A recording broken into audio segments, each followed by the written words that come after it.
प्यारे बच्चों, आज हम worksheet number 62 class 10 subject Hindi Kshitij काव्यखंड में कन्यादान कविता के अगले अंश को पढ़ने और समझने वाले हैं। साथ ही लेखक इस कविता के माध्यम से हमें क्या संदेश देना चाहते हैं, क्या सिखाना और समझाना चाहते हैं, उसे भी समझें। उससे पहले आपके लिए एक सवाल है।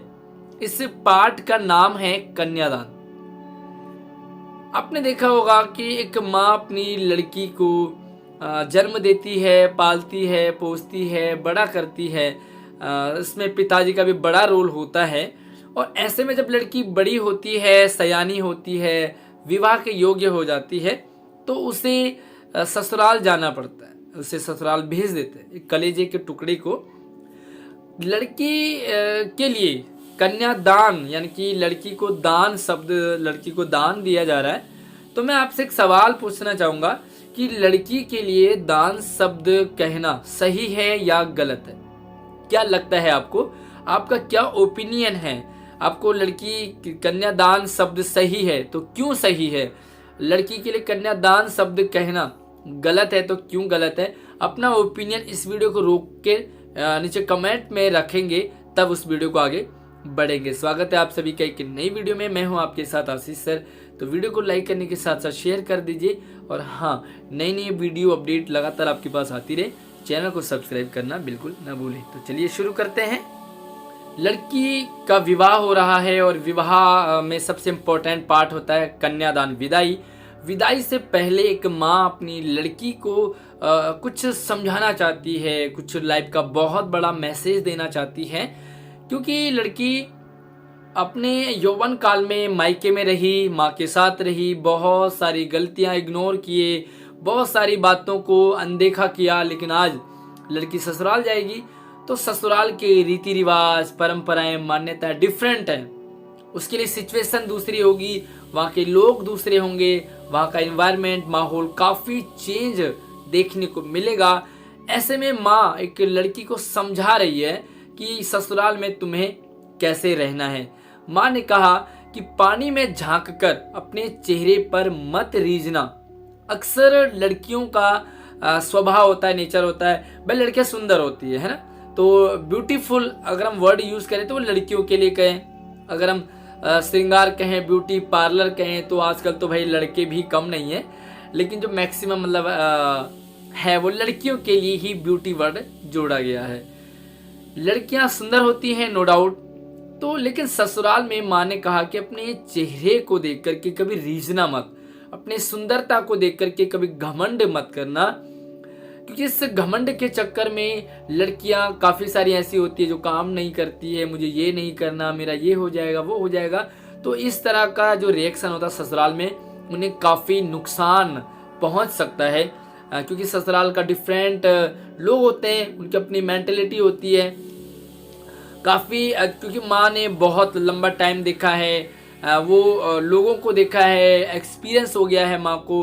तो माँ कहती है कि भाई आग रोटियां सेकने के लिए है, जलने के लिए नहीं। एक मैसेज देती है, एक सजेशन देती है कि डिफरेंट सिचुएशन आएंगी ससुराल में। ऐसी कंडीशन भी आएंगी जब आपको लगेगा कि मैं कहाँ हूँ, कैसी लाइफ है मेरी। उस समय कभी अपने आप को कमजोर मत समझना। और आग रोटियां सेकने के लिए, ध्यान रखना कि आग जलने के लिए नहीं है। काफ़ी सारे लोग आत्महत्या कर देते हैं, वो अपने आप को जला देते हैं। तो माँ ने कहा कि इतनी कमजोर मत होना, क्योंकि आग सिर्फ और सिर्फ रोटियां सेकने के लिए, जलने के लिए नहीं। वस्त्र और आभूषण शाब्दिक ब्रह्मों की तरह बंधन है स्त्री जीवन के। और कपड़े, कुछ लोगों का शौक होता है, कुछ लड़कियों का बहुत सारे कपड़े खरीदे। कुछ का शौक होता है भाई आभूषण, गहने खरीदे, कान के, नाक के, हाथों के, पैरों के, गले के, मतलब बहुत सारे इकट्ठा कर देते हैं। तो कहा कि भाई ससुराल में कपड़ों और आभूषण के लिए जिद मत करना, क्योंकि ये सिर्फ और सिर्फ एक तरह से ये दिखावा है और ये बंधन भी है स्त्री जीवन के लिए। और अगर हम देखें तो जो लोग वस्त्रों के पीछे गए, जो लोग आभूषणों के पीछे गए, जो लोग अपनी सुंदरता पर जिनको घमंड हुआ, उनको ससुराल में काफी प्रॉब्लम्स आई। तो माँ कहती है कि कभी भी इन पर घमंड मत करना। माँ ने कहा कि लड़की होना पर लड़की जैसी दिखाई मत देना। माँ अपनी बेटी को कहती है, क्योंकि कहीं ना कहीं माँ अपनी बेटी को कमजोर सा समझती है। उसे ये लगता है कि ये किस तरह ससुराल में रहेगी, और अगर इसके साथ डिफरेंट सिचुएशन परिस्थिति आएंगी तो ये तो घबरा जाएंगी, ये अपना कुछ ना कर बैठे। इसलिए वो कहती है कि लड़की होना मतलब जो लड़कियों का नेचर होता है, सुशील नेचर होता है, सौम्य स्वभाव होता है, बड़ा मीठा होता है, हाँ जी करना, सबसे प्रेम से रहना, देवर के साथ, भाभी के साथ, सास ससुर के साथ, हस्बैंड के साथ, छोटों के साथ, बड़ों के साथ, सबके साथ बड़े प्रेम से रहना, खाना सबके लिए बना लेना, सबका सुनना, सबको सुनाना, लेकिन कभी भी लड़की जैसी दिखाई मत देना। मतलब अक्सर लड़कियों को कमजोर समझा जाता है, अक्सर लड़कियों को दबाया जाता है, उन्हें पीसा जाता है, उन्हें मारा जाता है, उन्हें प्रताड़ित किया जाता है।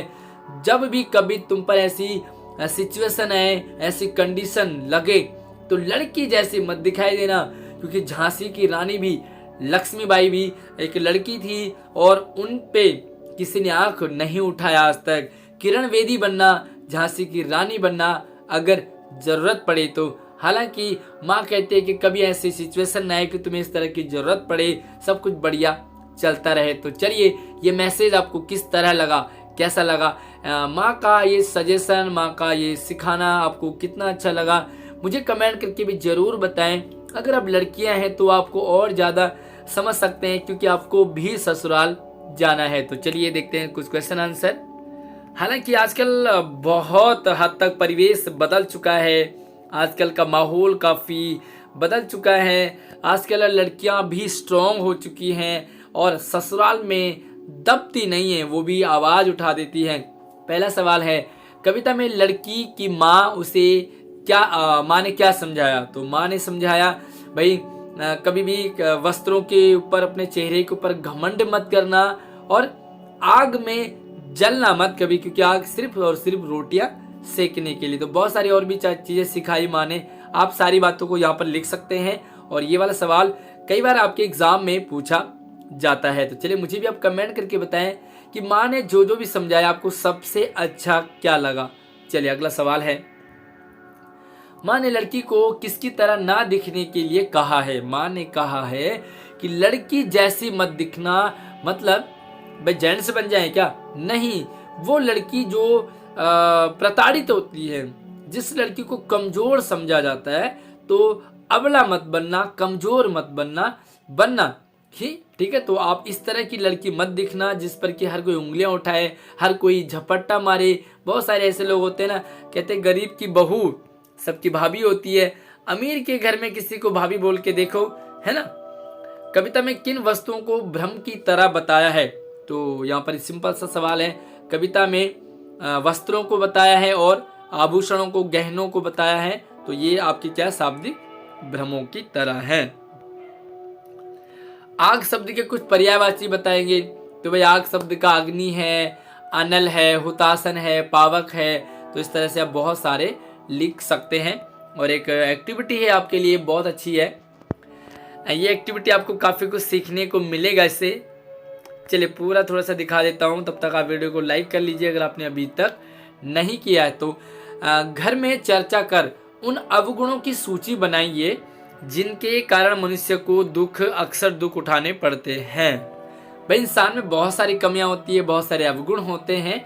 कुछ ऐसे अवगुण होते हैं जिसके कारण मनुष्य बार बार या तो टोका जाता है, बार बार उसे सुनाया जाता है, बार बार उसे दुख उठाने पड़ते हैं। लाइक, अगर आप अपने आप पे घमंड करते हो तो आपको हर बार दुख उठाने पड़ेंगे, भी कोई आपको सपोर्ट नहीं करेगा।